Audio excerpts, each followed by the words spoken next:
Hello and welcome to Assignment 2 Case Study for EDUC5005 Leading Professional Learning. My student ID is 240154660. The issue that this case study will evaluate is the lack of autonomy over professional learning within School X. This is of concern as teachers within School X are a group of eager professionals with a willingness to build on their pedagogy. However, with a greater emphasis on instructional leadership supported by professional learning communities and mentoring, School X should see a positive shift in the culture of professional learning. This narrated case study will explore the following aspects. We'll identify the current professional learning culture at School X. We'll analyse how the lack of autonomy came about. It will look into the significance of having a culture of professional learning within a school and make recommendations to develop the culture of professional learning within School X. The setting of School X. The school analysed in this task will be referred to as School X throughout this presentation. School X is a suburban, medium-sized co-ed primary school, which is part of a broader education network. The network encompasses 62 schools ranging from preschool to college that are located across one state and one territory in Australia. This is relevant as two differing government systems work within this network. In 2020, the executive leaders coordinating this education network decided to facilitate a professional learning journey that was the same for all 62 schools. This professional learning has been facilitated through the use of Microsoft Teams, with learning modules, videos, and quizzes being provided for all staff to engage with.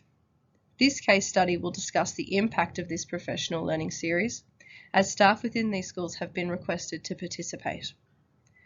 When referring to the previously mentioned professional learning series, this case study will use the term Professional Learning Series A to ensure confidentiality.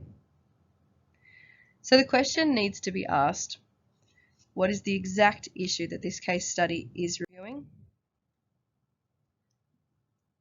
That teachers in School X have a lack of autonomy over their own professional learning. So what supports successful pedagogy? In his 2016 book, Leading Learning and Teaching, Professor Stephen Dinham states that the broad factor responsible for successful teaching, learning, schools and systems is that of professional learning. It is interesting to draw the further connection Dinham goes on to make when he states leadership, as with professional learning, is a powerful enabler in our schools. This powerful evidence is further supported by research undertaken by Professor John Hattie. Hattie found the effect size of professional learning on student progression was 0.51.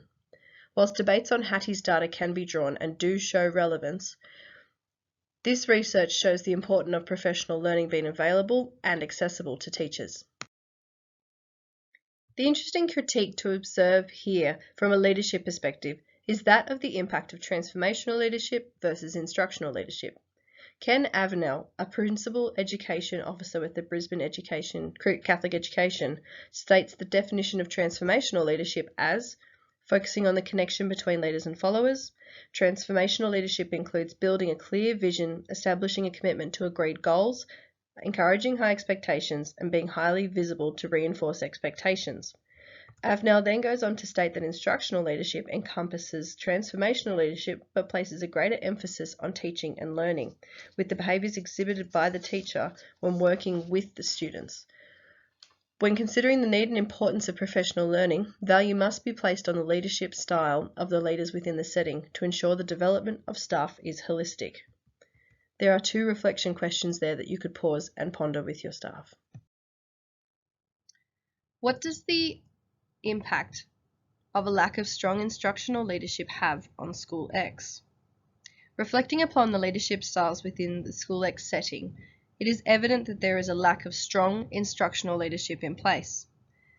Whilst elements of both leadership styles have been witnessed, for example, through a strong emphasis on the participation of staff members in Professional Learning Series A, and through executives working directly with teaching teams to support the implementation of Professional Learning Series A, there still seems to be a sense of distrust from staff towards executive. The findings for this study have been based on conversations with staff at School X and through anecdotal observations at staff meetings. Staff feel like they have a lack of autonomy over their professional learning goals and through what professional learning they participate in. Whilst other professional learning opportunities have been presented to staff and are available, staff are hesitant to attend as the expectation of Professional Learning Series A is that the research and teachings will be implemented immediately. As a result, staff have felt restricted with both their time and with considering attendance at other professional learning. This has also meant that teachers who have previously specialised in subject areas, for example, music, art, or sport, are no longer attending professional learning relevant to the subject area, as the time they have available to teach and participate in the PL is restricted. Connecting this across with theory, we can observe the iceberg theory, initially introduced by Sigmund Freud, showing the layered impact of input within an organisation. What we see on the outside are the outcomes, but underneath that we have structures and beliefs from both the system and the individual. Within the School X setting, these outcomes are built on the scenario that the structures and beliefs of teachers are aligned with the expectations of executives. At this point, that does not seem to be the case. Secondary to this is this image depicting the nature of performance and development. The image provided by Eitzel displays the interconnectedness of the many facets of teaching. This includes student outcomes, leadership, goal setting, and feedback. The cyclic nature of these must be led through the executive within any school setting to ensure professionalism from staff, trust from as a leadership team, and growth from all involved. In the current setting at School X, the cycle of professional development is not clearly relayed to all staff, which is developing a culture of distrust and disharmony. From here, there are two clear directions that could be recommended to School X. Firstly, to build on professional learning communities already established, and secondly, to establish mentoring processes within School X. Number 1. Build on current professional learning communities. Professional learning communities are purposeful networks of colleagues unifying around one concept to build their knowledge and understanding. Professional learning communities are deliberately led in the direction of professional growth within a system or network. This may be in person or as a professional learning network online. The assurance from the quote on the screen highlights the need for professional learning communities. In the setting of School X, what does this currently look like? Well, School X does have some frameworks already in place to support the development of a professional learning network. This is evidenced through their current Microsoft Teams. What is missing, however, is direction from the leadership team regarding involvement and participation in these teams. Teachers are currently provided with an extra 30 minutes of release from face-to-face time a week to work on their professional learning through the Professional Learning Series. However, due to the current climate, this is often not used for its purpose. The accountability of teachers within this space is limited. This could be redirected through the introduction of structured tasks or response questions within the team. Another purpose of the Professional Learning Network would be to share resources amongst the school, but also the broader network. Providing purposeful, responsive content in an open-ended forum could cut down on administration tasks and provide teachers with the professional growth required to support their professional learning and subsequently their professional learning goals. In School X, building on the current PLCs has the potential to 1. Provide staff with purposeful content in an open-ended forum. 2. Allow purposeful, deliberate conversations around topics for professional growth provided by leadership teams. 3. Provide opportunities for staff to share resources and content. 4. Provide staff with a platform to connect with other teachers in their broader network and build on their own networks. Tips for evolving PLCs. Dr. Mark Wagner suggested 4 tips for evolving PLCs. Connect, contribute, converse, and request. If you follow this QR code here, it will take you to Dr. Mark Wagner's article, which will provide more information around how to build this capacity. This would be a great starting point to guide teacher involvement and leadership expectations.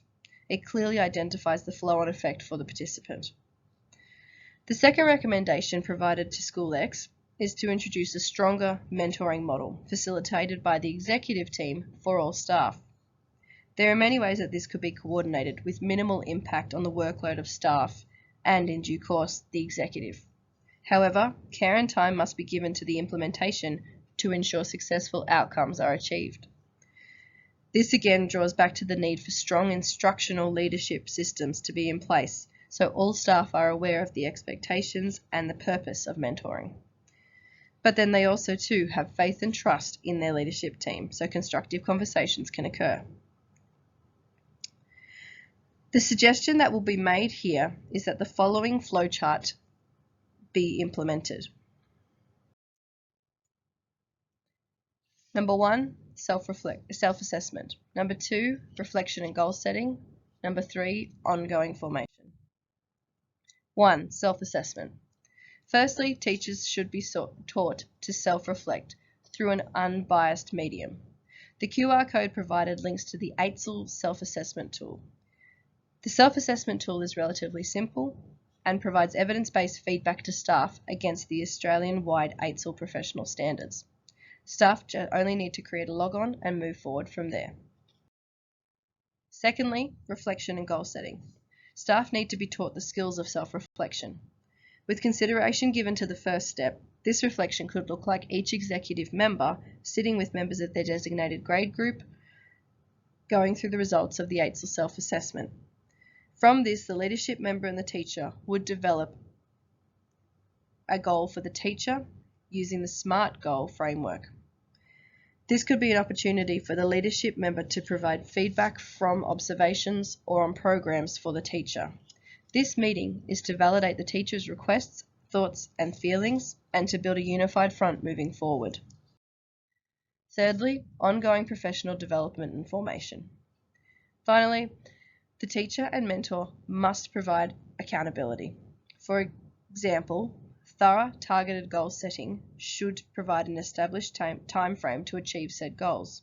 The leadership team member, the mentor, and the teacher need to agree on a time frame for the implementation of their goals and ensure that they are accountable for prior agreements made. If the teacher has requested they observe another teacher's practice, then the leadership member needs to ensure this occurs. If a goal is developed around the teacher developing better assessment practices, then it is imperative that the leadership team member provides policy documents and/or practical suggestions for improvement.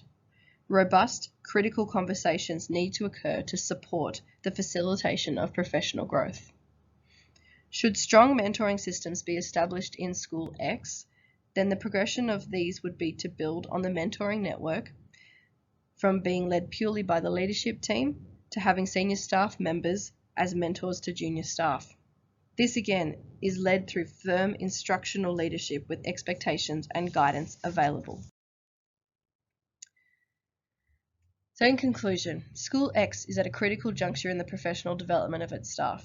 The participation by the school in the Professional Learning Series A puts the school at a good place to see an overall shift in the pedagogical understanding of staff. However, staff are losing their sense of self and identity through this process. This loss of professional identity is impacting the culture of staff at School X. Through the implementation of strong instructional leadership practices, such as building on the current professional learning communities and establishing a robust mentoring system, the culture of School X should return to being positive and collaborative. Thank you.